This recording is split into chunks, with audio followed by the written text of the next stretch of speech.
Tersuruh itu Tuhan, kalau punya terkati kami, baik kami mendengar maupun kami yang memberitakan kebenaran firman Tuhan, agar apa yang kami dengar pada pagi hari ini dapat terpakai di dalam kehidupan kami hari lepas hari. Berfirmanlah kepada kami Bapa, karena kami anak-anakmu telah siap mendengar. Di dalam nama Tuhan Yesus kami berdoa. Amin.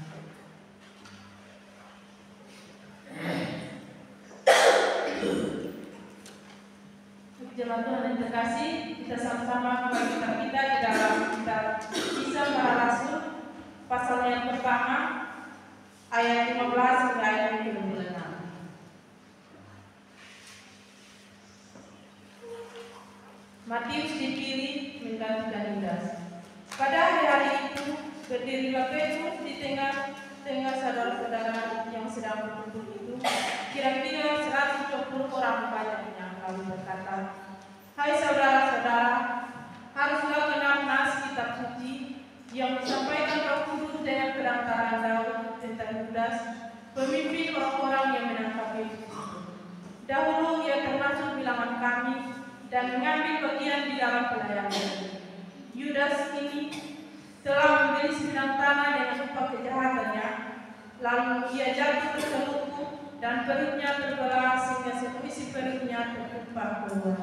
Hal itu diketahui oleh semua penduduk Yerusalem, sehingga tanah itu mereka sebut dalam bahasa mereka sendiri Hakaldama, artinya tanah darah. Sebab ada tertulis dalam kitab Mazmur, biarlah perkemahannya menjadi sunyi, dan biarlah tidak ada penghuni di dalamnya, dan biarlah jabatannya diambil orang lain.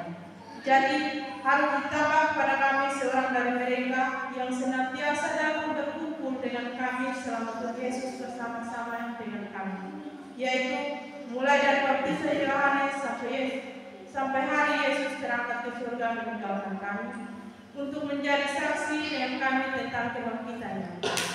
Lalu mereka mengusulkan 2 orang, Yusuf yang disebut Barsabas dan yang juga bernama Yustus dan Matias. Mereka semua berdoa dan berkata, "Ya Tuhan, Engkaulah yang mengenal hati kami semua orang. Tunjukkanlah kiranya siapa yang Kau pilih dari kedua orang ini untuk menerima jabatan pelayan, yaitu kerasulan yang ditinggalkan Yudas dan yang telah jatuh ke tempat yang wajar lagi." Lalu mereka membawa undi bagi kedua orang itu, dan yang kena undi adalah Matias, dan dengan demikian dia ditambahkan kepada bilangan ke-11 rasul itu. Demikian ya, baik teman-teman, salam. Salam. 3 Agustus 2025. Beberapa hari lalu Ibu Pendeta telepon dan bilang, "Karyo bisa ganti khotbah minggu ini karena ulang tahun Revival Kupang dan Ibu dapat tugas. Jadi hari Sabtu harus sudah ada di Kupang." Dengan singkat jawab, "Iya, siap Ibu." Karena tanggal 3 Agustus akhirnya saya mulai cari referensi suatu bagian firman Tuhan yang punya angka 3. 3 orang dilemparkan ke dalam perhatian yang menyala-nyala, 3 saling, 3 kali Petrus menyangkal, 3 kali Yesus bertanya kepada Petrus, "Apakah engkau mengasihi aku?" Apalagi 3.000 keping perak, 3.000 orang bertobat, pokoknya semua yang berkaitan dengan angka 3. Dan akhirnya pada pagi hari ini kita belajar satu kebenaran firman Tuhan yang tidak ada angka 3. Ini sama seperti mama-mama yang mau masak bumbu ayam, setelah itu cari resep juga, baca begitu banyak resep dan ujung-ujungnya tetap masak kuah lawaran. Bukan tidak berguna ya yang dibaca, tapi tidak tepat ya. Karena hari ini kita akan belajar soal 12 rasul ini. Kemarin memang kita tidak akan membahas soal ayat tentang angka 3, tapi kita akan membahas satu angka yang menarik, angka 12. Ini sebenarnya tidak terlepas dari pertanyaan anak-anak katekisasi minggu lalu. Minggu lalu saya masih ingat kalian bertanya, "Karyo, kenapa 12 pengakuan Imam Rasul? Bukan 8, 9 atau 10?" Hampir saya jawab untuk tanya saya. Tanya bapak-bapak gereja dulu, nanti aku pasti 12. Tapi kan kalau kita bisa lihat kembali dalam 12 pengakuan Imam Rasul, kenapa bisa 12 pengakuan Imam Rasul? Karena yang pertama, memang di dalamnya ada 12 pasal. Kita saja yang seringkali hafal itu lurus-lurus, tapi kalau dari pasalnya kan jelas. Aku percaya kepada Allah Bapa yang Maha Kuasa dari langit dan bumi, itu pasal yang pertama. Pasal yang kedua, dan kepada Yesus Kristus Anak yang tunggal Tuhan kita. 3 yang dikandung daripada Roh Kudus, lahir dari anak darah Maria, 4 dan seterusnya. Dan yang berikut, walaupun memang tidak ditulis oleh rasul-rasul, tapi berisi pengajaran para rasul. Makanya disebut 12 pengakuan iman rasuli. Selebihnya dalam budaya orang Ibrani, angka itu sangat penting. Seringkali kalau kita lihat banyak pendeta, saya jarang sekali mendapatkan ada orang yang berkhotbah atau mengambil penarikan makna dari angka atau bendera. Beberapa hari lalu saya baru sharing dengan teman saya, dan dia bilang ada satu mahasiswa di Jogja yang bertulis skripsi eksposisi angka 14 dalam sesi Yesus Kristus. Sadis, eksposisi angka. Kita seringkali hanya ekspos kata. Coba kita berbicara soal angka. Angka dalam budaya Ibrani itu sangat sadis, punya makna yang dalam. Misalnya angka 7 yang sering dikaitkan dengan angka kekudusan dan kesempurnaan. Tuhan berhenti menciptakan pada hari yang ke-7. Lalu Tuhan pernah berkata kepada Petrus, ampuni 70 kali 7 kali. 70 kali 7 490. Lalu kalau ada orang yang berbuat salah sampai 491, tentunya maksudnya bukan adalah tentang jumlahnya, tapi 7 itu berarti kesempurnaan. 70 saja itu sudah sempurna. Dan Tuhan Yesus bilang kepada Simon Petrus, 70 kali 7 berarti mengampuni yang sangat sempurna dengan begitu tulus. Jadi angka 7 menurut orang Ibrani juga punya makna kesempurnaan. Angka lain seperti angka 6 yang sering dikaitkan dengan ketidaksempurnaan. Manusia diciptakan pada hari yang ke-6. Lalu kalau kita baca kitab Wahyu, akan ada satu orang sosok manusia yang bilangan dari orang itu adalah 666 yang dikaitkan dengan angka Kristus. Jadi angka menurut orang Ibrani begitu banyak makna. Tapi hari ini saya tidak akan membahas soal teologi angka 12 atau angka 12 tipologinya apa, dikaitkan dengan bagian mana, atau angka 12 itu kalau dalam penafsiran alegori bagaimana. Tidak. Kita hanya akan membahas soal kisah ini. Kisah yang tertulis dalam Kisah Para Rasul pasal 1 ayat 15 sampai 26 tentang bagaimana Yudas yang telah mati itu. Yesus juga telah mati, telah bangkit, naik ke surga, dan sekarang mereka yang sedang menanti-nantikan Roh Kudus.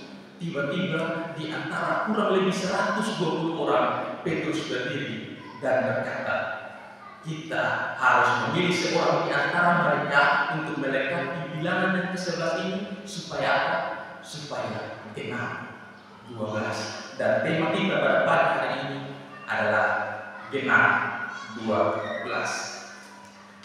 Mari kita lihat satu persatu. Kisah Para Rasul pasal 1 ayat 15. Ayat pertama dari pembacaan kita. Pada hari-hari itu berdirilah Petrus di tengah saudara-saudara yang sedang berkumpul itu, kira-kira 120 orang banyaknya. Kira-kira 120 orang banyaknya menunjukkan bahwa murid Yesus tidak terbatas pada 12 atau 11 orang itu saja.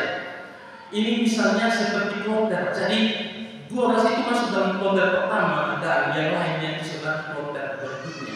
Kita entah dihitung kloter kurang, karena kita turunan dari murid-murid lagi. Dan di 12 murid kloter pertama ini, satunya telah mati. Kita tahu Yudas Iskariot telah mati. Dan di saat itu Petrus berdiri lalu mengatakan untuk memilih salah satu orang di antara mereka. Terkait Petrus yang berdiri ini, Petrus yang sering bersuara, Petrus yang vokal ini, banyak orang lalu menafsirkan bahwa Petrus adalah pemimpin di antara semua rasul. Berdasarkan posisi, Petrus adalah yang paling tinggi. Dan sebenarnya yang lebih ekstrem lagi, gereja Roma Katolik itu mengagung-agungkan Petrus dengan mengatakan satu Petrus. Kita tahu mengatakan satu orang kudus. Petrus diagung-agungkan di atas dari rasul-rasul yang lain. Dan ini dikaitkan dengan Kisah Para Rasul pasal 1 ayat 13. Kita baca ayat 15-nya dan sekarang ayat ayat 13. Kita sedikit tarik kontekstual ayat yang lebih dahulu. Ayat yang ke-13 itu di sana ada pendataan ulang tentang 12 murid Yesus, tapi di sini tinggal 11. Di antara 12 murid Yesus, kalau kita buat gol di sana, Petrus dan Yohanes, Yakobus dan Andreas, Filipus dan Thomas, Bartolomeus dan Matius, Yakobus bin Alfeus, Simon orang Selot, Yudas bin Yakobus. Dua hal yang menarik, pertama tidak ada nama Yudas, dan yang kedua posisinya berubah. Bapak Mama kita sudah belajar soal 12 orang murid Tuhan Yesus dari Injil Matius dan Lukas, dan selalu yang kita hafal adalah Petrus, Andreas, Yakobus, Yohanes, dan Kisah Para Rasul terbalik. Kita sudah terbiasa dengan Petrus, Andreas, Yakobus, Yohanes di Kisah Para Rasul. Petrus, Yohanes, Yakobus, Andreas. Matius dan Injil Lukas selalu mengaitkan Petrus dan Andreas karena mereka bersaudara. Yakobus dan Yohanes karena mereka bersaudara, sama-sama anak-anak Zebedius. Tapi Kisah Para Rasul kenapa menunjukkan sesuatu yang berbeda? Petrus dan Yohanes, Yakobus dan Andreas. Banyak yang lalu menafsirkan bahwa Kisah Para Rasul sebenarnya dituliskan menurut posisi, bukan menurut kekeluargaan. Jadi sebenarnya Petrus adalah rasul posisi pertama, Yohanes posisi kedua, Yakobus posisi ketiga, dan Andreas posisi keempat. Tapi sebenarnya kalau kita mau memakai pengertian yang sama, ini adalah pengertian yang sama. Kenapa Petrus selalu dikatakan yang paling duluan, walaupun sebenarnya murid paling pertama Andreas? Dan kenapa Petrus di sini dikaitkan dengan Yohanes? Ini bukan berkaitan dengan posisi Bapak, tapi berkaitan dengan Petrus yang selalu vokal. Bukan karena dia pemimpin atau punya posisi lebih tinggi, dia selalu vokal saja. Kalau bahasa Kupang, kita bisa bilang bahwa Petrus kalau sama kurang. Semua pembicaraan Petrus harus ada. Termasuk ketika Tuhan bilang semua akan berlari pergi meninggalkan aku tercerai-berai, Petrus berdada, Tuhan, walaupun di sebelah mungkin pergi meninggalkan engkau, aku tetap berdiri di sini. Jadi Petrus itu memang orangnya vokal sekali, makanya tidak mengherankan jika namanya ditulis terlebih dahulu. Dan jangankan kita yang menolak pengertian ini, saya yakin orang-orang Roma Katolik itu menolak pengertian ini karena di ayat 14 lanjutannya itu punya isi yang berbeda lagi. Ayat 14, mereka semua bertekun dengan sehat di dalam doa, beberapa perempuan serta Maria ibu Yesus. Kalau memang Maria ibu Yesus menurut pengertian orang Katolik adalah yang paling tinggi, harusnya Maria ibu Yesus dan perempuan-perempuan yang lain, bukan perempuan-perempuan yang lain dan Maria. Maria disebutkan yang paling terakhir. Dan kalau kita bilang ke orang-orang Katolik bahwa berarti Maria adalah yang paling rendah di antara perempuan, mereka pasti cengeng. Jadi untuk Petrus disebutkan paling duluan, mereka bilang itu karena Petrus lebih tinggi. Tapi ketika Maria disebutkan paling belakang, mereka tidak mau menyebutkan bahwa Maria paling rendah. Untuk orang-orang yang punya buah standar begini, kita cuma bisa bilang oh aja ya kan, ya tidak perlu terlalu komentar karena memang mereka punya pengertian yang sedikit rancu, punya buah standar. Jadi sebenarnya bagian firman Tuhan ini tidak menyampaikan soal posisi mereka. Kita bisa bicara lebih lanjut soal Yudas Iskariot tadi. Hal penting di sini bahwa kenapa Yudas Iskariot harus digantikan? Apakah Yesus pernah kasih perintah langsung? Untuk tercatat dalam Alkitab apakah Yesus memerintahkan langsung kepada murid-murid? Sepertinya tidak.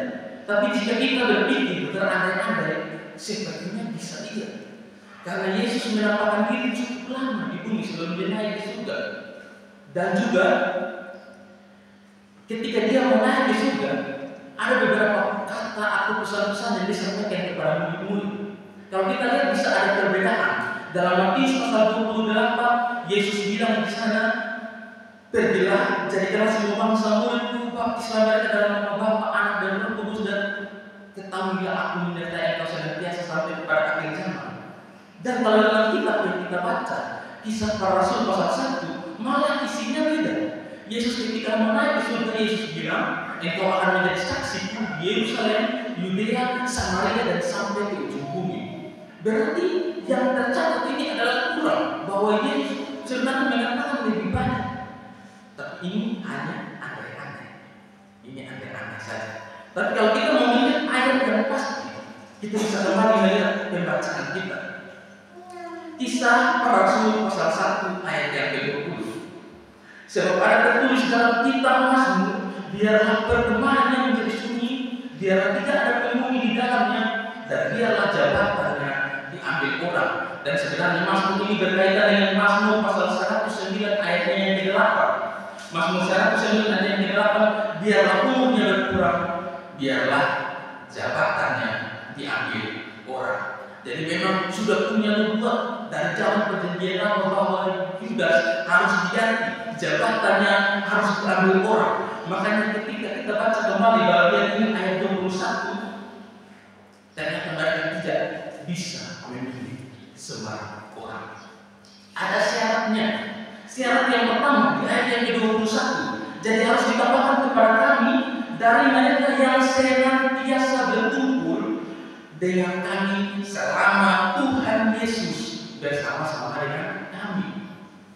Ayat 22 syarat yang kedua, mulai dari baptisan Yohanes sampai Yesus terangkat ke surga.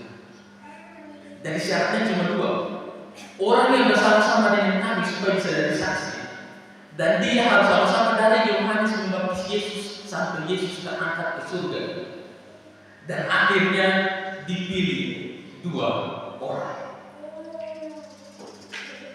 Ayat 23, lalu mereka mengusulkan dua orang, Yusuf yang disebut Barsabas dan yang juga bernama Yustus dan Matias. Kalau Bapak baca kembali bagian ini ayat 23, mereka memilih dua orang, Yusuf yang disebut Barsabas dan yang juga bernama Yustus dan Matias. Jangankan kita, teks Alkitab seperti menyudutkan Matias. Teks Alkitab sendiri menyudutkan Matias. Cuma pilih dua calon, dan calon yang pertama disebutkan lengkap 3 nama. Budaya Ibrani memang begitu ya, namanya lebih dari satu. Seperti kita kenal Simon Petrus, Simon dalam bahasa Ibrani, Petrus Yunani, dan Kefas bahasa Arab. Dan orang ini, Yusuf ini disebutkan 3 namanya, Yusuf, Barsabas, atau yang juga orang kenal dengan Yustus. Nama 3-tiganya disebut. Sedangkan untuk calon yang kedua, Matias, titik. Bahkan penulis kitab Kisah Para Rasul, Lukas tidak tambah keterangan apa-apa tentang Matias. Matias, titik. Kalian anak-anak SMA pemilihan ketua OSIS, calon pertama diri kalian sendiri. Misalnya saya minta calon ketua OSIS, calon pertama dan hanya 2 calon. Calon kedua anak kepala sekolah, aktif dalam ekstrakurikuler bermula, nilai tinggi, postur bagus, tinggi, dan juga sering dipilih jadi pemimpin upacara. Jujur kakak, kalau saya jadi kakak, mundur berbahasa. Iya, karena 2 calon menyimpang. Satu diagung-agungkan, satu ya begitulah. Tidak tahu. Jadi bercanda, tapi maksudnya bahwa bahkan teks Alkitab saja menyebutkan Matias. Lawannya itu disebutkan 3 nama. Yusuf yang juga disebut Barsabas, yang nama lainnya adalah Yustus. Matias, titik. Tidak ada keterangan lain. Saya jadi Matias, saya akan temui Lukas dan bilang sebegitu tidak terkenal dengan saya, sehingga di Matias tidak ada lanjutan sama sekali. Namun kita tahu bahwa di ayat-ayat selanjutnya, ketika kita membaca. Yang terpilih adalah siapa Bapak? Matias. Matias terpilih menggantikan Yudas. Sebenarnya khotbah ini akan berakhir dengan begitu banyak pertanyaan dan protokol, di mana di ayat-ayat yang kita baca disebutkan Yudas membeli sebidang tanah. Padahal kita tahu dalam ceritanya Yudas sudah lempar uang 30 keping perak itu kembali kepada para imam. Tapi di bagian ini dikatakan Yudas membeli sebidang tanah. Ada juga bagian mengapa Yudas mati pilih ganti Matias. Tapi waktu Yakobus mati tidak pernah ada pemilih yang baru. Sebenarnya ini jadi pertanyaan. Pertanyaan yang lain, mengapa pilihnya harus pakai itu? Dan pertanyaan yang lain lagi, kenapa harus Matias? Bukankah lebih layak Rasul Paulus yang ganti Yudas? Rasul Paulus jadi terkenal. Ini begitu banyak pertanyaan, tapi mungkin di bagian waktu yang lain lagi kita akan belajar tentang itu. Tapi untuk pagi hari ini ada 3 hal renungan singkat yang bisa kita pelajari. Yang pertama dari Petrus. Walaupun Petrus sering disebut yang paling duluan, walaupun namanya yang sepertinya paling sering disebut di antara 12 murid, tapi ini tidak berarti bahwa Petrus adalah yang paling tinggi. Pemikiran atau pernyataan bahwa rasul-rasul posisinya adalah Petrus yang paling tinggi tentunya adalah salah dan keliru. Tidak benar. Bahkan kalau kita sendiri membaca kebenaran firman Tuhan, kita akan tahu bahwa murid yang paling dikasihi Yesus bukan Petrus, tapi Yohanes. Jadi kebetulan saja karena dia yang paling vokal, dia yang paling menonjol, dia yang paling aktif di antara murid-murid, makanya namanya sering disebutkan paling dahulu. Tapi tidak berarti bahwa di antara 12 rasul ada rasul yang paling tinggi, ada rasul yang paling rendah. Termasuk Matias yang tidak dipilih langsung oleh Yesus Kristus. Bukan berarti dia lebih rendah daripada 12 rasul yang lain. Karena di bagian-bagian setelah Yudas mati selalu disebutkan 11 orang rasul, 11 orang murid. Tapi nanti di Kisah Para Rasul pasal 6 dikatakan 12 orang. Karena memang Matias sudah menambahkan dan jumlahnya jadi genap. Jadi tidak ada perbandingan bahwa rasul mana yang lebih tinggi, rasul mana yang lebih rendah. Ini jika kita tarik pada pemikiran kita, perenungan kita, praktis kita dalam kehidupan sehari, tidak ada perbedaan seperti di mana rasul-rasul ada yang lebih tinggi, ada yang lebih rendah, ada yang pelayanannya lebih wow, ada yang pelayanannya tidak. Mungkin secara eksistensi, kualitas, iya, tapi ketika seseorang menyerahkan diri kepada Tuhan, tentunya pelayanannya dianggap oleh Tuhan besar ataupun kecil. Hal kedua yang perlu kita renungkan adalah terkait Yudas Iskariot. Yudas Iskariot adalah seorang yang tidak tahu lebih pelayanan Yesus Kristus selalu bersama-sama. Dan perlu kita renungkan bahwa jangan sampai kita jemaat Tuhan di gereja ini adalah jemaat Tuhan yang seperti Yudas. Secara lahiriah selalu hadir di gereja, secara fisik jasmani selalu ada bersama-sama dengan Tuhan, tapi ternyata kita orang yang menjual diri, kita orang yang dianati dia, kita orang yang tidak memiliki Yesus itu di dalam diri kita. Yudas seperti 3 tahun lebih pelayanannya, dia selalu bersama-sama dengan Yesus Kristus, namun pada akhirnya dia adalah orang yang menyangka. Perenungan bahwa jangan sampai kita juga sama. Jangan sampai kita hanyalah orang-orang yang datang dengan tubuh saja, dan ketika masuk ke dalam gereja, pikiran kita, hati kita, akal kita tidak mengarah pada Tuhan. Kita ingat bahwa Tuhan pernah berkata, kasihlah Tuhan Allahmu dengan segenap hatimu, jiwamu, segenap akal budimu, dan dengan segenap kekuatanmu, segenap sepenuhnya.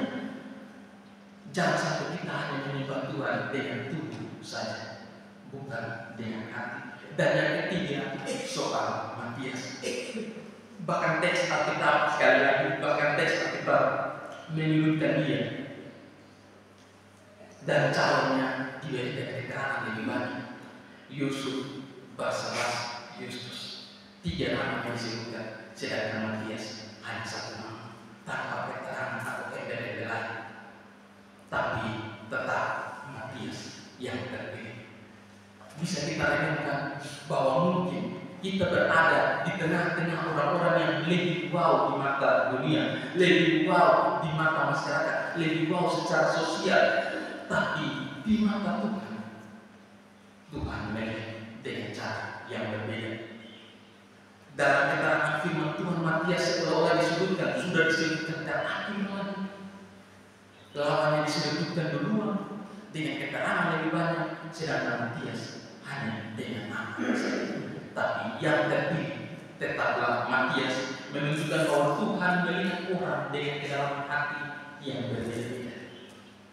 Dia melihat sampai ke dalam hati, dia tahu perbedaan A, B, dan C. Dia memahami lebih daripada yang kita pahami. Kiranya 3 perenungan singkat ini menjadi suatu hal yang bermakna dalam kehidupan kita, membuat kita ingat kembali bahwa bagaimana genap 12 Yudas akhirnya digantikan oleh Matius.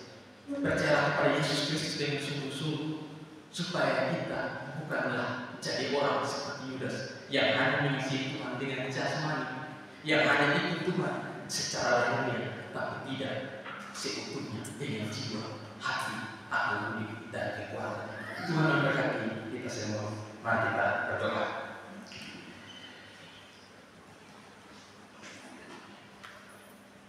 Syukur puji kami panjatkan kepada hadirat Tuhan, Tuhan yang memberkati kami, Tuhan yang berkenan senantiasa dalam kehidupan kami, Tuhan yang ada dalam hari-hari hidup kami. Kami percaya Tuhan bahwa keberadaan kami, kehidupan kami sampai saat ini